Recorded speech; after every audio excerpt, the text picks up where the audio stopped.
Okay, this one's called French Lesson. It's a shortened version of the story Entertaining Friends from the Centre Cinema. French Lesson. Monte Caprino. My eyes adjust to the dark, and I see a man at the heart of a ring of bushes. 70 at least. He has taken off all his clothes and hung them on a branch. His shoes, the socks rolled into balls and tucked inside, are placed beneath a bush. He's arched back, taut as a bow, wanking. His eyes and mouth are closed.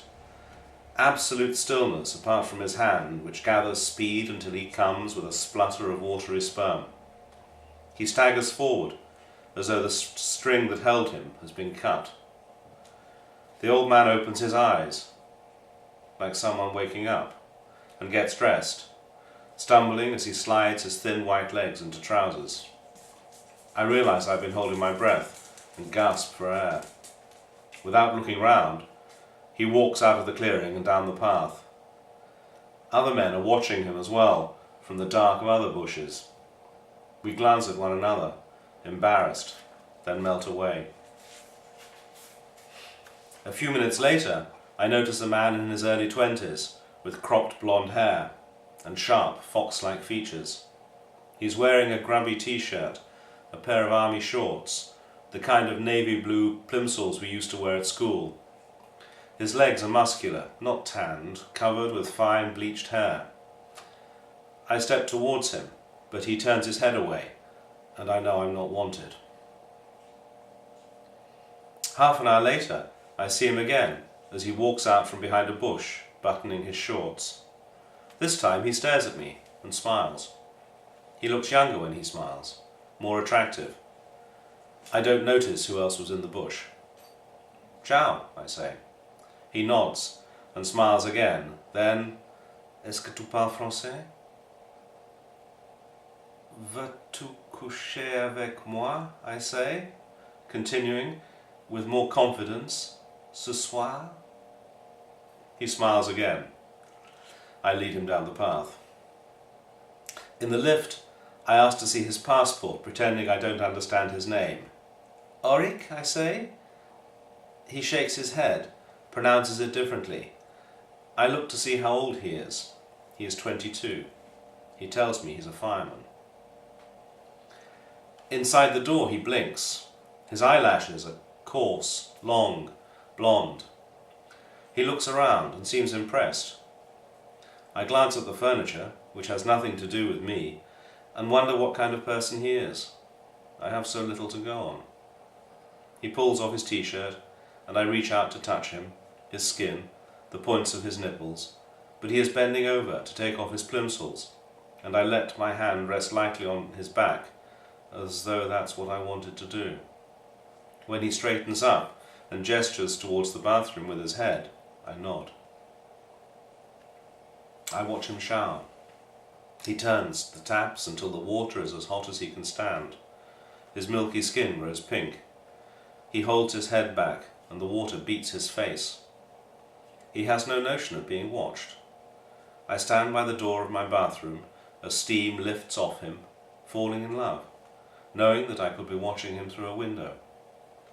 He reaches to turn off the water, and I dart away, ashamed. Lying on the bed, he coughs nervously. I hesitate, waiting for him to make a move. Then he asks me if I understand the words passif and actif. Reluctantly, I say I do. Je suis passif, he says.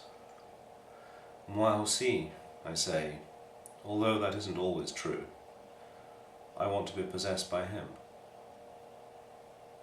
We lie together for some minutes, and then he asks me if I have ever loved a woman. I understand the question after he has repeated it twice. No, I say. He closes his eyes and turns onto one side away from me. When I think he's asleep, I stroke his leg. I reach for his penis, feeling it swell in my hand, but he moves away with a sigh, and I understand that he is still awake. Next morning, he tells me he is leaving Rome because he has run out of money. There is a brief silence while I think about this, and then I offer to take him to the station on my moped. He holds me tight throughout the journey, with what feels like affection, his cheek on my neck. I feel his stubble scratch me as we jolt over the cobbles, and I'm glad I didn't offer him my razor. At the station, to my surprise, he gives me his number and address in Paris. His writing is big, clumsy, the numbers like those of a child. He asks me to get in touch. As he walks off, he looks like a boy in his grubby t-shirt and shorts, baggy around the arse. He should have a catapult sticking out of his pocket. I think of the body I saw and briefly touched as it walks back into the world away from me. I feel where his stubble scratched my neck. That evening at Monte Caprino I bump into Roberto, excited about a German man he's met. Not to be outdone, I tell him about Eric. Not everything, not the truth. The invitation to Paris. Roberto listens with interest, then surprise.